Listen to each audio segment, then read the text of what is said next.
સુરત શહેરના ખટોદરા વિસ્તારમાં એક હીરાચંદ ઇન્ડસ્ટ્રીયલ એસ્ટેટ આવેલું છે। આ એસ્ટેટના માલિક અંકુરભાઈ ભાદાણી છે, જેઓ પોતે મોટા વરાછામાં રહે છે।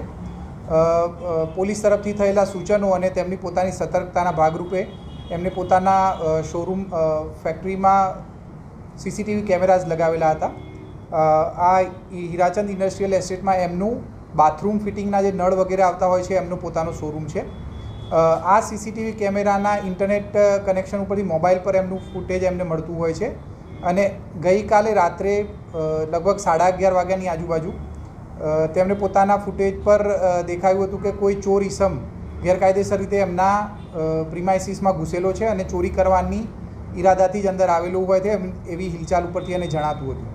આવી ખબર પડ્યા પછી તાત્કાલિક એમને પોતાના શોરૂમ પર આવવા નીકળેલા હતા અને તે દરમિયાન 100 નંબર ઉપર અને ખટોદરા પોલીસ સ્ટેશનના લોકલ નંબર ઉપર એમને જાણ કરી હતી।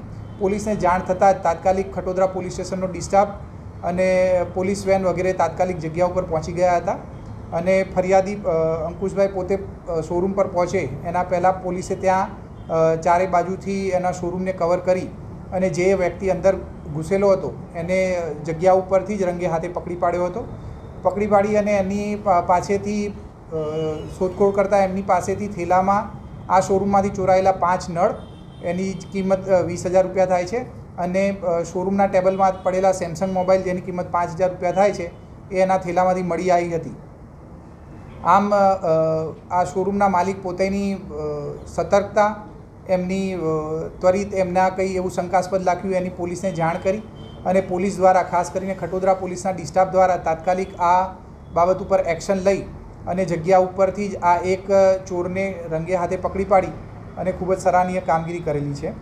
આ ચોરની વિગત આપીએ તો તે પોતે રીઢા ગુનેગાર છે। તે અગાઉ લૂંટ જેવા ગુનાઓની અંદર પકડાયેલા છે। એનું નામ ભાવેશ ઉર્ફે ગુડ્ડુ છે, સલાબતપુરા ખાતે રહે છે। વર્ષ 2021ની અંદર એમને પાસા અંતર્ગત સજા પણ કરવામાં આવેલી છે।